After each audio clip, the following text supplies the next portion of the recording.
क्या ऐसे पड़ गई कि समाज को राजनीति करना पड़ा, जाना पड़ रहा है। जमीन खत्म, अधिकार खत्म, पैसा अधूरा, बेगुनाह हजारों लोग जेल में बंद। आपके पास 32 विधायक थे, 4 सांसद थे, मंत्री थे। क्या किसी ने आवाज उठाया? कभी सुने आप लोगों ने? क्या कैबिनेट में उठाया? सुने कभी? क्या अपने पार्टियों में रखा? कभी सुने आप लोगों ने? जबकि वो सारे विधायक ट्राइबल ही है ना। आज हम बैठे हैं समाज से सत्ता के प्रस्ताव पे। मैं उसके पहले पृष्ठभूमि इसलिए तैयार कर दूं कि क्या ऐसे पड़ गई कि समाज को राजनीति करना पड़ा, जाना पड़ रहा है। अगर प्रदेश का मैं सचिव हूं तो मैं पहला वर्ड होगा कि समाज को राजनीति नहीं करना चाहिए। ये ठीक है। आर्टिकल 13(3) का ये आपको पावर देता है कि अगर कोर्ट में कोई मामला फंस गया और देश का कानून और समाज का कानून आमने सामने आ गया तो कौन जीतेगा पता है आपको? परंपरागत कानून जीतेगा। ये आपको अधिकार है। और इस देश में परंपरागत कानून का तो कोई निर्वहन करता है जो कहीं किताब में लिखा है तो वो क्या करता है? आदिवासी समाज करता। 2001 में जब राज्य बना छत्तीसगढ़ राज्य, तो संसद के पटल में बात आई कि मध्य भारत में आदिवासियों के विकास के लिए एक अलग राज्य बनाया जा रहा है, छत्तीसगढ़ आदिवासी राज्य बनेगा। क्यों बोला गया? क्योंकि 32% जनसंख्या था और इस छत्तीसगढ़ राज्य में 61% एरिया शेड्यूल्ड है, जिसमें घोषित है कि पूर्णतः परंपरागत प्रशासन यहाँ लागू हुआ। हम बहुत खुशी मनाए। लेकिन छत्तीसगढ़ बनने के आज 23 साल बाद आदिवासी समाज का कितना विकास हुआ ये आपसे छुपा नहीं। जब राज्य बना तो कितना प्रतिशत आरक्षण मिला आप लोग को? आपको आरक्षण मिला 20%। नया राज्य में लाखों भर्तियां, 18 नया जिला का निर्माण, उसमें लाखों भर्तियां में आप वंचित रह गए। वर्ग 2, वर्ग 1, वर्ग 3 की भर्तियों में 12%। इसीलिए हम बेरोजगार बैठे हैं। तो 12% में लाखों नौकरियां होती जो हमारे हक का संवैधानिक 16(4)(1) में लिखा है, उसको इस देश ने, इस प्रदेश ने वो वंचित रखा। किसी ने आवाज उठाया? किसी विधायक ने कहा? कोई पार्टी ने कहा? कोई प्रशासन ने कहा? तो कहते हैं दुर्भावना। 2006 में परिसीमन हुआ, देश से आदेश आया, प्रदेश ने स्वीकार किया कि आदिवासियों की जनसंख्या 32% है और 90 में 34 विधायक है, तो 32 के हिसाब से 29 विधायक होते हैं। 5 विधानसभा आपका डिलिस्टिंग कर दिया कि आपकी जनसंख्या 32% है बोल के आपका 5 विधानसभा खत्म कर दिया गया। कौन कौन सा? अंबिकापुर, भड़गांव, प्रेमनगर, जगदलपुर और कटघोरा। राजनीतिक रूप से आपको 32% माना गया, आपका 5 विधानसभा खत्म कर दिया, 1 लोकसभा, जिसको सोहन पोटई जी ने अपने राजनीतिक कैरियर को दांव पे लगाकर समाज के साथ 1 लोकसभा सीट पूरा देश से बचाया। इसलिए आज भी उनका नेता माना, लेकिन 5 विधानसभा चला गया। और आरक्षण कितना था आपका? अब जान के ताज्जुब होगा, कितना था आपका आरक्षण? और सेंटर और स्टेट क्या बोला आपको? 32 में 5 विधानसभा ले लिया और आपका आरक्षण था 20%। क्या बोलोगे इसको आप? धोखा तो आपने शासन ने दिया, लेकिन तब भी आपके पास 32 विधायक थे, 4 सांसद थे, मंत्री थे। इनको क्या कहोगे आप? क्या किसी ने आवाज उठाया? कभी सुने आप लोगों ने? ये जानकारी अभी तक आप लोग है नहीं। बताओ, हमको लगता है कि भाग्य खेल हो रहा है। भाग्य कोई खेल नहीं हो रहा है। आपके साथ दुर्भावना पूर्वक, पूर्वग्रह ग्रसित इस प्रदेश में आपको खत्म करने की साजिश कर रहे हैं। 2006 तक की बात किया, लाखों नौकरियां आपकी चली गई, आपका 5 विधानसभा में ले लिया। कहीं कोई प्रश्न नहीं उठा, समाज लड़े झगड़े, लेकिन हमारे विधायक जो पार्टियों में थे कहीं बात नहीं रखा। अपनी विधानसभा बचाने के चक्कर में 5 विधानसभा खत्म कर दी। वो नकारे लोग हुए। और आपका आरक्षण कितना रह गया? आपकी आरक्षण 20% ही रह गई।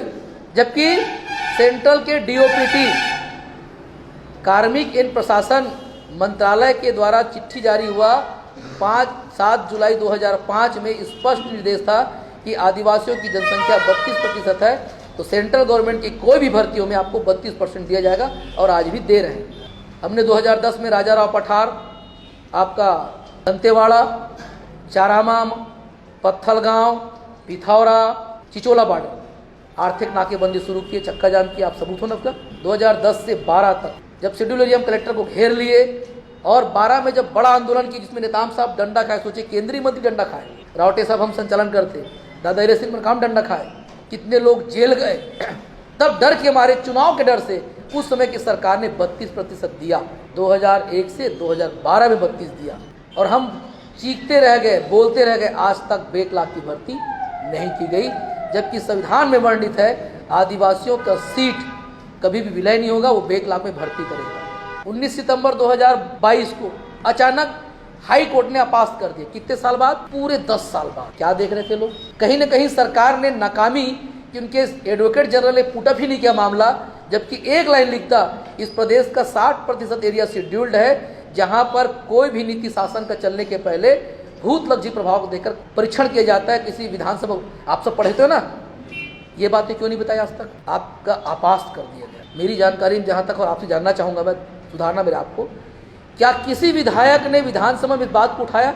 आदिवासी 32%, सत्ता पक्ष विपक्ष, कोई भी सरकारी आंकड़े, कोई और समाज, क्या कैबिनेट में उठाया? सुने कभी? क्या आपने पार्टियों में रखा? कभी सुने आप लोगों ने? जबकि वो सारे विधायक ट्राइबल ही है ना, 32। मैं बाकी बात नहीं कर रहा हूँ। अरे सत्ता पक्ष में चलो दुर्भावना रहेगी, विपक्ष उठाता बात को। और एक बहुत बड़ी कमेटी है आपकी, ट्राइबल एडवाइजरी कमेटी, जहां खाली ट्राइबल की चर्चा होती, वहां भी इन नकारे लोगों ने उठाने की कोशिश नहीं किया। मैं तो सुना नहीं, आपने कहीं सुना? ये आपका विकास हुआ। लाखों पदों में आपका भाई, आपका भैया, आपका चाचा, आपका बुआ नौकरी में होता, हमारी स्तर सुधरती। क्या आपके पास व्यवसाय है? क्या कोई बड़ा ट्रेडिंग कंपनी है? क्या आपके पास बड़ा ठेका है? क्या कोई बड़ा प्लांट है? या कोई मल्टी लेवल कोई कंपनी में काम करते हैं आप लोग? क्या राजनीति में भी वो लाभ का पद मिलता है आपको? षड्यंत्र समझ में आ गया। उससे बड़ी दुर्भावना तब हुई, यहाँ कितने आदिवासी हैं? जगदलपुर जिला में लगभग 70%, सुकमा में कितने हैं? 84%, और बीजापुर में एबो 80 है, कांकेर में 67 है, और यहाँ आरक्षण कितना है? 0 है। समझिएगा बात को, 0 है। जबकि स्थानीय भर्ती में यह होता है कि जिसकी जितना जनसंख्या, वो सी और डी की भर्ती पूर्णतः बस्तर से होता। आदिवासी का 84%, बाकी में ओबीसी, बाकी में एससी, या सामान्य भी उनकी जनसंख्या में। यहाँ 0 है। कौन सा नीति चल रहा है भाई?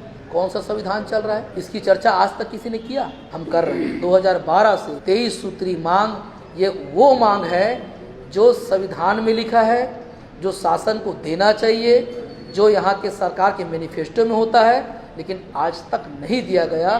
किसी विधायक ने इस विषय पे बात रखा आज तक? क्या रोड, पुल, पुलिया ऐसा बोलते हैं जैसे वो अपने बाप के घर से पैसा ला रहे हैं, जबकि सारा पैसा 275 के मत और आपके बजट का पैसा है। एक और बात, आज़ादी के बाद से आदिवासियों के विकास की बहुत लंबी गाथा चली, और आपका पहचान क्या पता है? मैं राष्ट्रीय जनजाति आयोग में एपीएस रहा हूँ। वहाँ जाके समझ में आया कि छत्तीसगढ़ में आदिवासियों को पहचान है। आप चाहे प्लेन से उतरो, चाहे ट्रेन से उतरो, चाहे बस से उतरो, बड़ा सा एक होर्डिंग दिखता सामने में, जिसमें गरीब सा आदिवासी दांत निकाल के फटा धोती में खड़ा है, और उसको सीएम या सत्तारूढ़ सरकार देता है। क्या देता पता है? मैंने तुमको स्कॉलरशिप दिया, मैंने तुमको बोनस दिया, मैंने तुमको चप्पल दिया, मैंने साइकिल दिया, मैंने पढ़ने का छूट दिया, वनोपज दिया। दिखाता है ना? आपकी पहचान एक भिखारी से ऊपर नहीं रह गया। जबकि इस देश के रिकॉर्ड में ऐतिहासिक प्रमाण है कि 9वीं शताब्दी में हमारा राजपाट था कि नहीं था? मैं कोई किंवदंती कथा की पात्र बात नहीं कर रहा हूँ। हमारा राजपाट था। खैरागढ़, रायगढ़, सारंगगढ़, बिलाईगढ़, फिंगेश्वर, डोंडी लोहारा, और फिंगेश्वर से तो 1952 में तय होता था कि मुख्यमंत्री कौन बनेगा।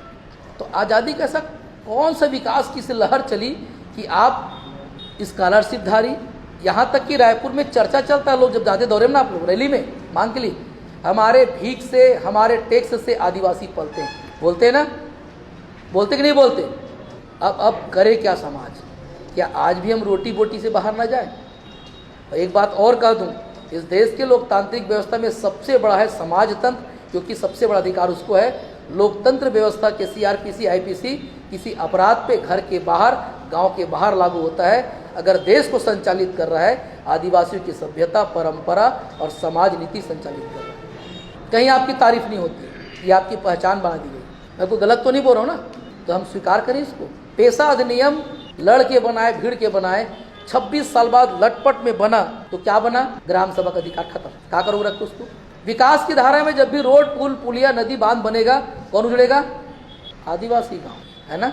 हम ही ठेका लिए। तब अब करें क्या? अगर थोड़ा भी किसी दिमाग में है कि नहीं कहीं मांग ले, कहीं बात कर ले, हो जाएगा।